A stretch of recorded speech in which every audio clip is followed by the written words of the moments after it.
ప్రేక్షకులకి మీ రామచంద్రమూర్తి నమస్కారాలు. ఈ వీడియోలో ఒక రెండు ఇంట్రెస్టింగ్ పాయింట్లు చెప్పుకుందాం.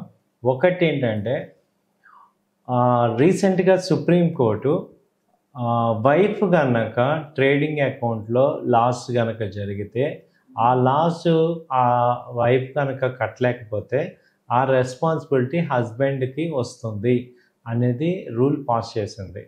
ఇంతకుముందు ఇదొక కేసుని యాక్చువల్గా ఇది చూసుకుని జనరల్గా ఇది హస్బెండ్ యొక్క రెస్పాన్సిబిలిటీయే వైఫ్ ఏదైనా డ్యామేజ్ అయితే ఇవ్వటం డిఫాల్ట్గా.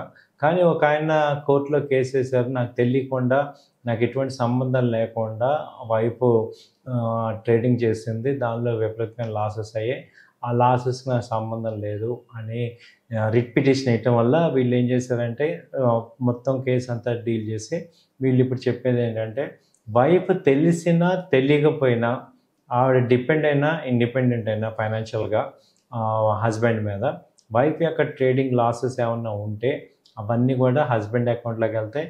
అలాగే హస్బెండ్ చేసిన ఏదైనా లాసెస్ ఏమైనా ఉన్నా వైఫ్ వర్క్ చేసే ఉమెన్ అయితే వాళ్ళకు కూడా ఎక్స్పెన్సెస్కి వెళ్తాయి. ఇది ఇంటర్ డిపెండెన్సీ అనేది చెప్తుంది. ఇది కూడా ఏంటంటే చాలామంది జెంట్స్ ట్రేడ్ చేసే వాళ్ళందరూ కూడా వైఫ్ పేరు మీద అకౌంట్ ఓపెన్ చేస్తారు జనరల్గా. సో వీళ్ళు ఆపరేట్ చేస్తూ ఉంటారు.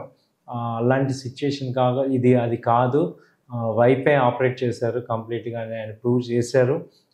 వాళ్ళు ప్రూవ్ చేసి తను వైఫ్ మాత్రమే ఆ అమౌంట్ బయట నుంచి తేవటమో లేకపోతే ఈ లోన్ తీసుకోవటం జరిగింది. సో ఈ అమౌంట్ వల్ల డ్యామేజ్ అయింది కాబట్టి నాకు సంబంధం లేదు అని ఆయన కోర్టులో వాదించారు. అయినా కానీ సుప్రీంకోర్టు రూల్ అవుట్ చేసింది. కాబట్టి ఇప్పుడు అందరి వైఫ్స్కి ఇదొక అలర్ట్ తీసుకోవాల్సిన ఏంటంటే ట్రేడింగ్ లాసెస్ ఎవరికైనా ఇబ్బందే. దీన్ని పాజిటివ్గా తీసుకోవాల్సిన అవసరం లేదు యాక్చువల్గా. ఎందుకంటే అసలు లాస్లు అయ్యి టెన్షన్లు పడిపోయి ఇంకా ఫ్యామిలీలు డిస్టర్బ్ చేసుకోవటం వేస్ట్.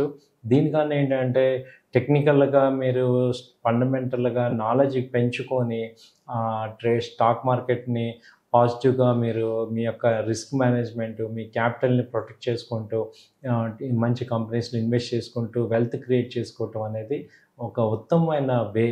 అంటే ఈజీ వే కాకుండా రైట్ వేకి వెళ్ళటం ద్వారా మనందరం కూడా ఈ స్టాక్ మార్కెట్ని పాజిటివ్గా తీసుకొని దీనిలో ఒక పద్ధతి ఉంది, ఆ పద్ధతి ప్రకారం మనం చేసుకోవటం ద్వారా మనకి మంచి మనీ వస్తుంది అనేది తెలుసుకోవాల్సిందిగా కోరుచున్నాం.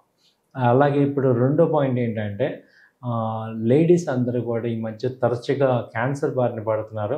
చాలా డిఫరెంట్ క్యాన్సర్స్ అటాక్ అవుతున్నాయి. 2020లో ఉన్న 2000లో ఉన్న క్యాన్సర్ రేట్ చూస్తే ఇవాళ 2025లో చూస్తే క్యాన్సర్ రేటు చాలా స్ప్రెడ్ అయిపోయింది. దాదాపు 25 ఇయర్స్లో ఈ క్యాన్సర్ అనేది ఎక్కువగా లేడీస్కి ఈ యొక్క డిఫరెంట్ పార్ట్స్ వాళ్ళకి అటాక్ అవుతున్నాయి. వాళ్ళకి దాదాపు 50%, 60% గ్రోత్ వచ్చింది ఈ క్యాన్సర్ పేషెంట్స్ అవటం. సో వీళ్ళకి ఏంటంటే తీవ్రంగా దీన్ని ఎలా నివారించాలి అనేది చూసి ఇప్పుడు ఏంటంటే క్యాన్సర్కి తగ్గ డైరెక్ట్గా వ్యాక్సిన్ వేసుకోవటాన్ని క్యాన్సర్ తగ్గించవచ్చు అనే దాన్ని కనిపెట్టారు. దాదాపు 6 months ట్రయల్స్ కూడా అయినాయి. కమింగ్ 6 monthsలో ఆ వ్యాక్సిన్ అందుబాటులోకి వస్తుంది. ఇది వచ్చినప్పుడు చాలామంది లేడీస్ అందరికీ కూడా ఇది ఒక పెద్ద అడ్వాంటేజ్.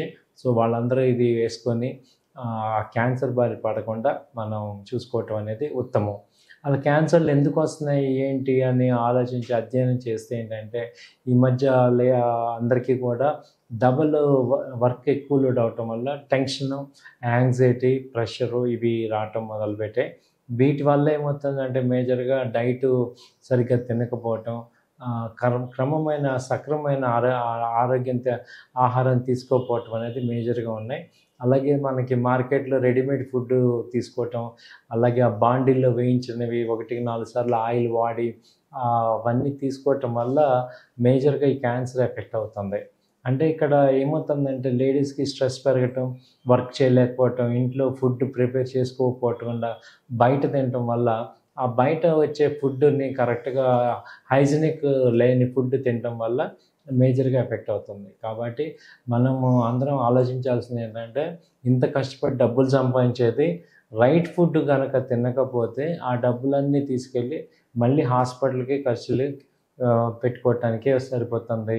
కాబట్టి ఇప్పుడు స్టాక్ మార్కెట్‌లో మనం పొద్దునుంచి సాయంత్రం దాకా ఆప్షన్స్ అన్ని, ఫీచర్స్ అన్ని ఇవన్నీ చేసి చివరికి ఏం సాధిస్తున్నాం అంటే రోగాలు తెచ్చుకుంటున్నాం. ఆ రోగాల వల్ల మళ్ళీ మంచి ఫుడ్ తినలేని పరిస్థితిలో ఉన్నాం. దానివల్ల ఇంకా లక్షలు లక్షలు పోగొట్టుకుంటున్నాం. కాబట్టి ఈ సైకిల్ ఆపేయాలి అంటే మనం రైట్ ఫుడ్ తినాలి. అలాగే రైట్ ఫుడ్ తినటం వల్ల రైట్ యాక్టివిటీస్ వస్తాయి. రైట్ థాట్స్ వస్తాయి. దానివల్ల రైట్ పనులు చేస్తాం. సో, ఈ సైకిల్‌ని ఫాలో అవ్వాల్సిందిగా కోరుతున్నాం అందరిని కూడా. థ్యాంక్ యూ అండి. నమస్తే.